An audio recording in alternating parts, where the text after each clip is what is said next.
analiza la posibilidad de una constituyente. El ministro de Gobierno ha señalado que en este momento no está descartada la posibilidad de avanzar hacia las reformas por las vías de enmiendas o de reformas constitucionales incluso. Otras puntualizaciones en cuanto a la forma también se han mencionado. Sobre los temas a abordar, dijo que el principio es escuchar a todos, porque entienden que esa es la única manera de que esta intención reformista cuaje. Vamos a revisar este escenario de cambio con el doctor Augusto Barrera, exalcalde de Quito, quien fuera además coordinador de contenidos entre la Asamblea Constituyente de Montecristi y la Presidencia de la República. También nos acompaña el economista Otto Sonnenholzner, ex vicepresidente de la República, ex candidato presidencial. Buenos días a ustedes, bienvenidos a Contacto Directo. Y Augusto, quisiera empezar con usted. ¿Es necesario cambiar esa Constitución de Montecristi? Gracias, Lenin. Un saludo cordial, un saludo a Otto y por supuesto a quienes nos miran y nos siguen. Mire, la verdad es que lo que tenemos ahora es una serie de declaraciones poco articuladas, la verdad. Usted ha señalado algunos pronunciamientos de voceros oficiales, he oído incluso cosas tan sui generis como una asamblea express, y no veo todavía con claridad un contenido, un concepto, una idea clara que permita efectivamente estructurar una visión, un horizonte, una perspectiva de hacia dónde se quiere llevar el país. Permítame decirle, incluso estando de acuerdo con el título del noticiero de ayer, estamos viviendo todavía un momento de silencio. Y eso es muy complicado porque la Asamblea Constituyente no es un fin, es un medio. Es un medio, digamos, como pueden ser las enmiendas, la reforma parcial y la Asamblea Constituyente para hacer modificaciones, ni más ni menos que en la Carta Magna, pero lo que deberíamos discutir es los contenidos, los objetivos, los horizontes. Y tengo la impresión de que eso todavía no tenemos claro. El gobierno ya ganó las elecciones, me parece que es la hora de pasar del TikTok y del cartón a las propuestas, a los contenidos, a los mecanismos y a los cómo. Entonces, incorporarle, meterle al país de una dinámica que puede ser muy compleja de una asamblea constituyente. Creo que todos sabemos que son 3 procesos electorales, probablemente 1 año y medio o 2. ¿Eso es lo que el país necesita? Mi primera apreciación es que esto no es lo que el país necesita. El país necesita unidad, agenda clara, concreción, gobierno. Eso es lo que el país necesita. ¿No necesita una constituyente, pero la Constitución sí necesita cambios o tampoco? Sí, yo creo que sí. Yo estoy absolutamente claro. Me parece que hay algunos sobre los cuales incluso hay un amplísimo nivel de consenso. Me parece que el agotamiento del modelo del Consejo de Participación Ciudadana es clarísimo. Ahí hay 2 posibilidades, o reformar algunas de las funciones o incluso darle un estatuto diferente. Me parece que la situación que tenemos en relación a esta complejísima relación entre el Consejo Nacional Electoral, el Tribunal Contencioso, que a veces tiene más peso que cualquier tipo de órganos, tiene que ser regulada. La Constitución establece una figura de gobierno autónomo descentralizado que no existe, que es la región, y ahí hay competencias centrales como el desarrollo productivo y, por ejemplo, el tema de las cuencas hidrográficas. Es decir, creo yo que con toda claridad podríamos establecer un listado preciso a través de mecanismos de enmienda y de reforma, además de aquellas que ya están siendo procesados, Lenin, porque no olvidemos que hay cosas que están siendo procesados. El tema de las bases militares está siendo procesado, hay cosas a las cuales la ciudadanía les dijo no en el proceso electoral último, pero entonces me parece que hay un camino. Creo que el desafío que tenemos ahora es construir efectivamente un acuerdo, una agenda ejecutivo y legislativo que permita acometer no solo con reformas constitucionales, sino legales y de gestión los grandes desafíos que el país tiene. Otto, cambiar lo que se tiene para ir hacia dónde. Augusto Barrera dice un acuerdo ejecutivo legislativo, pero en la práctica ¿se pueden alcanzar esos acuerdos tomando en cuenta cómo está compuesta la Asamblea Nacional? Sí se puede, pero la expectativa tiene que aterrizarse a la realidad. ¿Y qué quiero decir con esto? Si se tratase el desarrollo de cambiar leyes y constituciones, la nueva sería la 21ª Constitución y nosotros seríamos la envidia de Dinamarca, y evidentemente no lo somos. Entonces, si no entendemos, si no aterrizamos realmente la problemática del país y la forma de enfrentarla, y los consensos que se necesitan para enfrentar esa problemática, sería una pérdida de tiempo. ¿Es necesaria una constituyente? O más que necesaria, es pertinente una constituyente depende de la profundidad de los cambios que se quieran presentar y en eso aún falta claridad. Muy probablemente las intenciones reformistas del gobierno se pueden superar a través de una enmienda o de vía consulta popular o de una reforma parcial vía el legislativo, en donde al parecer el gobierno tendría mayoría. Se habla de una nueva constitución, pero ¿cuál debe ser ese criterio básico sobre el que se construyan esas reformas? Es decir, una nueva constitución, pero ¿cómo? ¿Pragmática, flexible, axiológica, descriptiva? ¿Cómo? Yo creo que uno de los problemas a nivel constitucional del Ecuador ha sido esta intención permanente de los gobiernos de tener traje a la medida de su proyecto político. Y lo que no entienden es que cuando se hace una constitución se tiene que tener traje a la medida del país, no de un proyecto político, porque los líderes y los gobiernos cambian y los niveles de ideologización de un texto madre como lo es una constitución estarían siempre en riesgo de la necesidad de cambio constante. A mí me gustaría tener una constitución más clara en ese sentido, y menos dogmática si se quiere, que garantice derechos, que garantice la posibilidad de desarrollar actividades económicas, digamos, sin intervención excesiva del Estado, que defina una hoja de ruta. Ahora, ¿es necesaria esa reforma profunda? Puede ser. Lo que no sé si es el tiempo adecuado para hacerlo, no sé si es el momento en el que estamos con una crisis de inseguridad grave, con problemas económicos. Una constituyente, ¿qué hace? Frena todo. Cualquier inversión importante, cualquier proceso importante va a decir, espérate un ratito. ¿Cuánto es ese ratito? Mínimo año y medio. Porque como bien lo dijo el doctor Barrera, son 3 procesos electorales. Mínimo año y medio si todo se hace bien, si la hacen express, como han dicho, año y medio. O sea, tenemos año y medio. Augusto, usted ha hecho referencia hace pocos minutos a los cambios institucionales que deberían implementarse en la Constitución, pero ¿con eso es suficiente? Y se lo pregunto pensando en que desde muchos sectores se señala, qué sé yo, que el Estado tiene una intervención que no debería en el ámbito económico y que no ha permitido, pues, la Constitución tal como está diseñada, el desarrollo del país. ¿Tiene algún criterio sobre aquello? Sí, por supuesto, Lely. Mire, yo creo que conceptualmente hay que partir de lo siguiente. Yo creo que esta es una constitución que evidentemente tiene fallas y me parece que todo proceso adecuado tiene mecanismos de ajuste. La propia Constitución establece mecanismos de reforma al texto constitucional, que como todos sabemos son 3, son la enmienda, la reforma parcial y solo al final tenemos la Asamblea Constituyente. Hay estos 2 mecanismos previos. Esto lo que quiere decir es que se trata de un organismo, de un proceso vivo. La Constitución hay que entenderlo así. Y si al final de este periodo, que yo creo que ya tenemos suficiente para evaluar, hay elementos que pueden ser ajustados, eso está establecido, los procedimientos y los mecanismos a través de los cuales, no quiero abundar en eso, pero ya la propia Corte Constitucional ha señalado sobre varios temas cuáles serían los mecanismos idóneos. Primero. Segundo, mire, yo creo que conceptualmente los desafíos que tiene el país, por ejemplo, el desafío de seguridad, es un desafío que requiere y exige un Estado fuerte, no digo un Estado grande, digo un Estado fuerte. Ese Estado fuerte debe tener en sus manos las capacidades y herramientas para que todos los poderes puedan incidir y articular respecto del enfrentamiento al problema de seguridad. Esto tiene una dimensión institucional, una dimensión de política pública y una dimensión operativa. Fíjese usted que la Corte Constitucional ha tenido que llamar la atención, y tengo entendido que hasta ahora no se conforma una comisión de los poderes, las instituciones y los ministerios para que, por favor, se sienten a definir una política de seguridad. Tenemos ya un recorrido sobre el tema del Plan Fénix y creo que para nadie es desconocido que tenemos los peores indicadores de este año. Los peores indicadores. Si seguimos así, este año va a ser peor que el 24 e incluso peor que el 23. Pregunto, ¿esto vamos a resolver con una asamblea constituyente? Le respondo, no.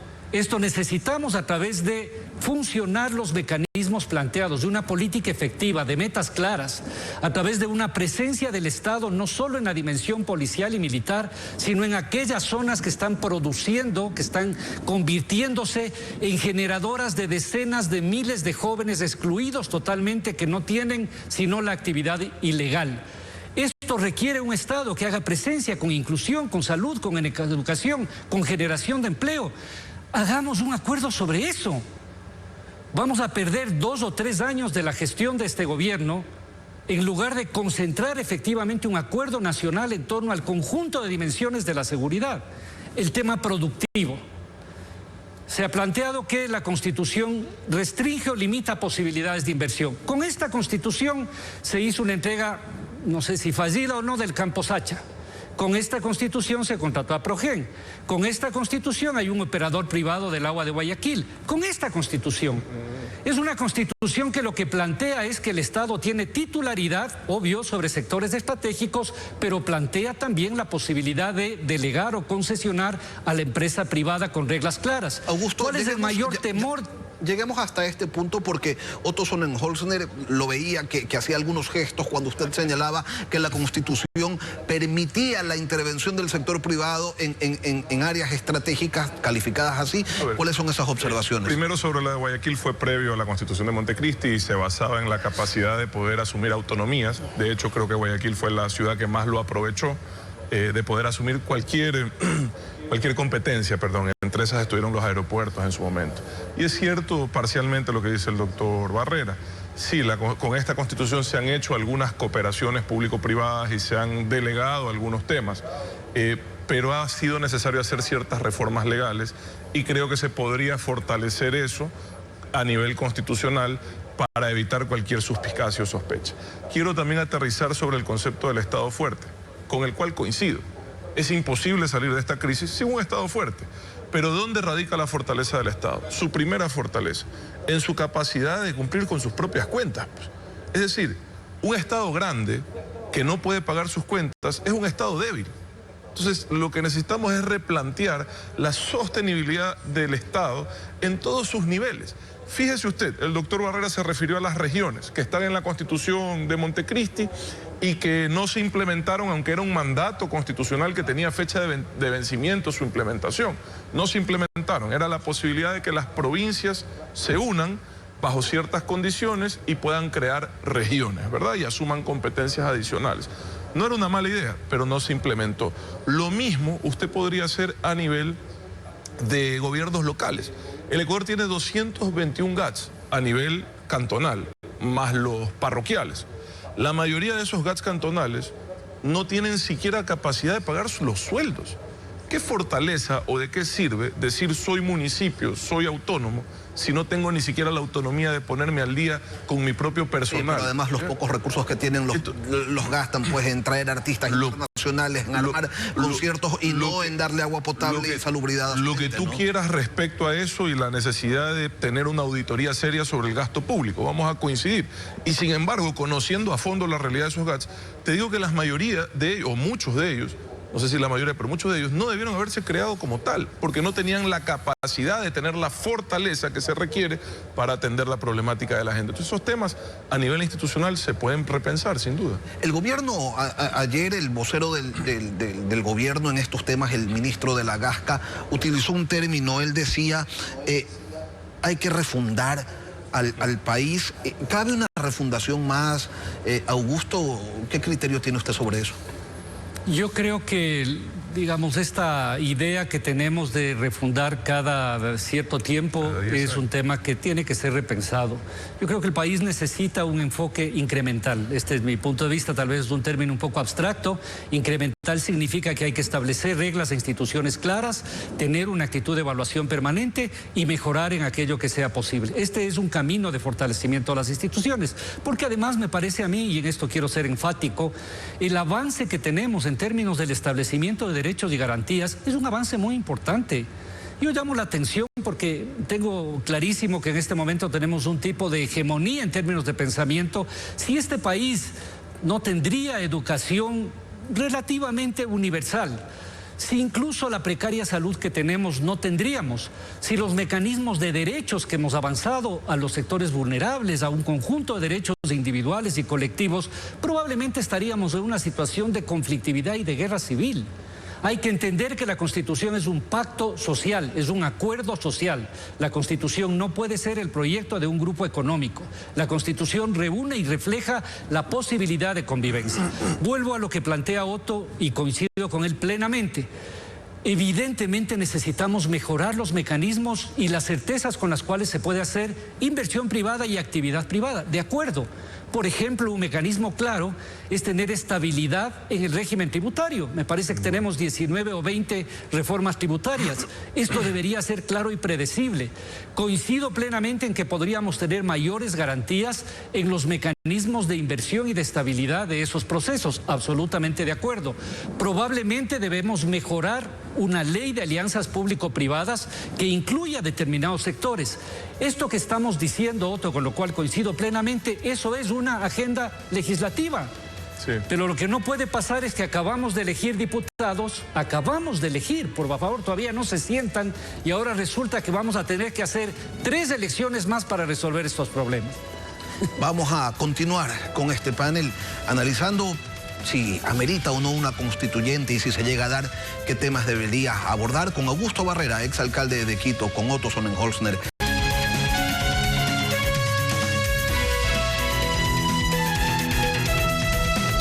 Retomamos este panel en el que se está analizando la propuesta del gobierno de ir hacia una asamblea constituyente. Nos acompañan Augusto Barrera, exalcalde de Quito, Otto Sonnenholzner, ex vicepresidente de la República. Otto, el ministro de Gobierno ha mencionado que se analiza la posibilidad de una constituyente de integración mixta. Un porcentaje electo por el pueblo, un porcentaje designado por distintos sectores. ¿Lo ve viable?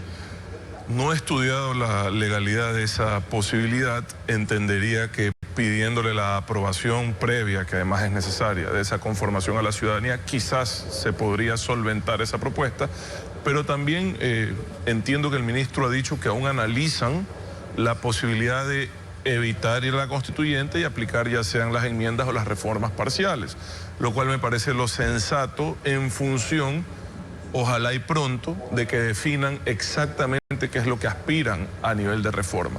Porque hasta que no tengamos claridad en aquello, aquí podemos hacer los paneles que usted quiera, Lenín, pero estamos básicamente especulando. A mí me gustaría saber ya a estas alturas qué aspiran a nivel de reformas y enmiendas o de cambios constitucionales para entender cuál sería el camino más conveniente. Ojo, ambas candidaturas finalistas hablaron de la constituyente en campaña, pero ninguna especificó durante la campaña cuál era el objetivo de esa constituyente.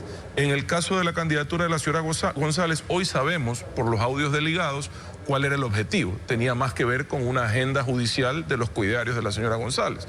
Pero en el caso del presidente Noboa, y ojalá al retorno de su viaje, nos falta conocer cuál es realmente el cambio que anhelan a nivel constitucional. Porque he escuchado cosas muy generales, reforma económica, reforma institucional.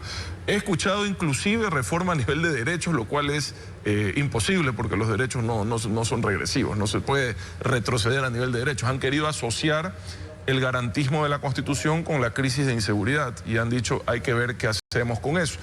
Entiendo que eso no es posible ni con consulta popular porque no se puede retroceder en derechos. Y quiero nada más comentar algo que creo que es importante y lo mencionó el doctor Barrera antes de ir al corte. Mire, en el Ecuador sí hay consensos. Él habló de la salud universal, de la educación pública gratuita en todos los niveles. Yo nunca he escuchado a un político en el Ecuador hablar en contra de eso o decir que eso no es deseable. Ese ya es un consenso social importante. Aquí entendemos la necesidad de en un país tan inequitativo garantizar al menos esos derechos.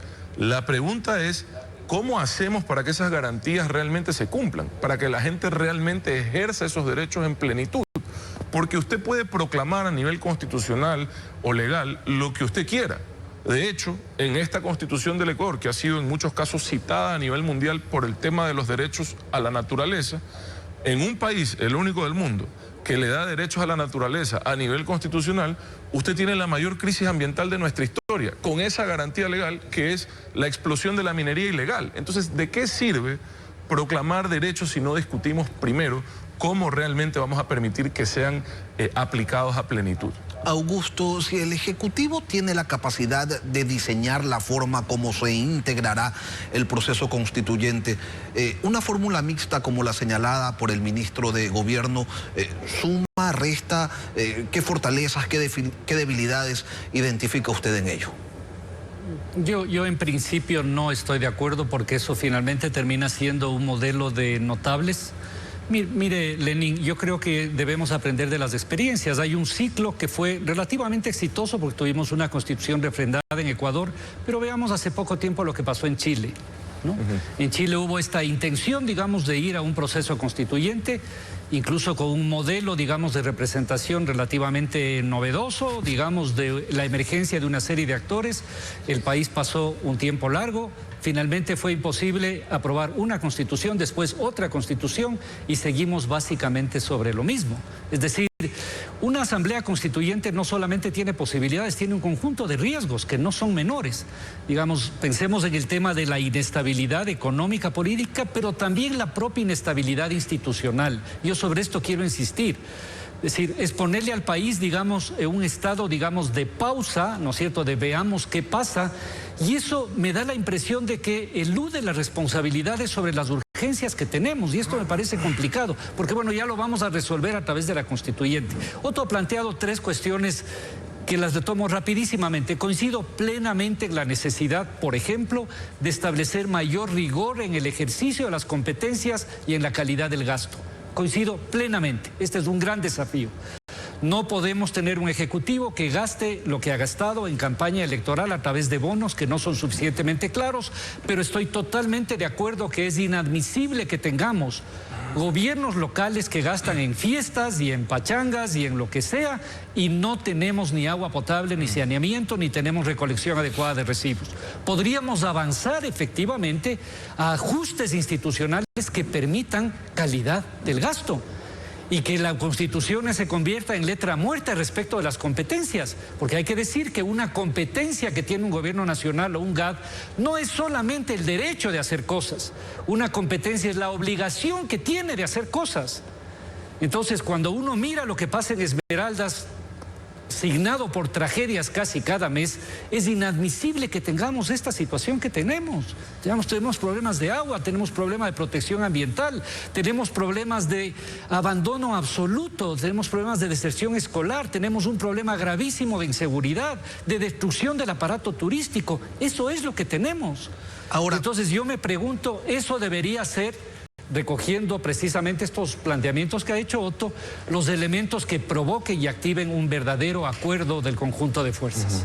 Otto, si el gobierno ha afirmado tener conciencia de que no le han entregado un cheque en blanco, ha dicho también que entiende la sensibilidad política y sus tiempos. ¿Cuáles son entonces los pasos que deben acompañar a este proceso constituyente, tomando en cuenta que hay un país en el que existen prioridades en empleo, en seguridad, en economía, en vialidad, en temas ambientales, en temas de desnutrición infantil? Y si a eso le sumamos que no hay dinero para atenderlo, bueno, pues todo se hace más complejo. Mire, y un poco hilando ideas, ¿no? En el Ecuador el problema no siempre, o inclusive la mayoría de las veces, no pasa ni por el marco jurídico ni por el tema económico. Y permítame volver a Esmeraldas. En Esmeraldas en el 2010, 2012 me parece, asignaron recursos para un proyecto de agua potable en una cooperación entre el gobierno nacional y el gobierno local de la ciudad de Esmeraldas, el proyecto San Mateo. Yo llegué al ejercicio del cargo en el 2018, 2019 y seguían haciendo el proyecto San Mateo, más de 120 millones de dólares. ¿Por qué? Corrupción. Todavía no lo terminan. En Durán, 3/4 partes de lo mismo. Gobierno nacional dando recursos para resolver una deuda histórica con una ciudad tan grande y no se resuelve. Ahora, ¿por qué hago esta reflexión? Porque el problema del Ecuador, su incapacidad de encontrar el desarrollo que nos merecemos todos, tiene menos que ver con lo institucional y con lo económico y más que ver con lo cultural y lo social. Las instituciones, usted las puede tener en papel lo más increíbles que usted quiera. Puede copiar las de Noruega si usted quiere. Si usted no encuentra las personas adecuadas para que las dirijan y enfrenten los problemas del Ecuador con honestidad, con transparencia, con verdadera capacidad de gestión, vamos a seguir igual. El problema es mucho más profundo que lo que creemos. Sí podemos mejorar las leyes, sí podemos mejorar la sostenibilidad fiscal, económica del Ecuador, sin duda. Va a servir de poco si no logramos que las élites académicas, políticas, culturales y económicas realmente tengan la capacidad de asumir su rol para enfrentar esos problemas y si no logramos que la gente correcta esté al frente de estas instituciones. Augusto, si el gobierno le apostara pues a la constituyente, le pregunto, ¿tendría que constituir dos equipos? Uno de gestión rápida y efectiva para la administración pública y otro de negociación y quizás de consenso para construir esa constitución que no vaya a ser luego rechazada en el referéndum. Yo creo, Lenin, que esto que usted plantea debe hacer con o sin asamblea constituyente. Digamos, la gestión pública y más todavía un contexto de crisis amerita esta doble dinámica. Quienes hemos tenido la suerte y la responsabilidad de asumir niveles de dirección, digamos, en la gestión pública, sabemos que hay un día a día que es terrible, complejo, agobiante, que hay que resolver desde pagar los sueldos, pagar los retrasos, que uno hereda una cantidad de problemas, pero al mismo tiempo necesitamos darle una orientación y un norte, un horizonte a lo que estamos haciendo. Esta tensión entre lo inmediato y lo mediato, entre la urgencia y el mediano y largo plazo, es una tensión consustancial que hay en el país. Pero yo sobre esto quiero enfatizar básicamente lo siguiente. Yo insisto, hago un llamado, digamos, de lo que puede funcionar. El país necesita entrar a debatir estos temas profundos. Yo creo que no podemos seguir asumiendo una actitud pasiva. Tenemos problemas enormes de seguridad, el problema del empleo, un problema tremendo. Tenemos el problema de las instituciones que gestionan la justicia en este país. Tenemos el problema de la seguridad social. Ahí tenemos una agenda clara y coincido en que el conjunto de actores, de académicos, sociales, políticos, debemos ser capaces de converger para enfrentar estos temas. El debate apenas está comenzando. Les agradezco a Augusto Barrera, exalcalde de la capital de la República, a Otto Sonnenholzner, ex vicepresidente, por habernos acompañado esta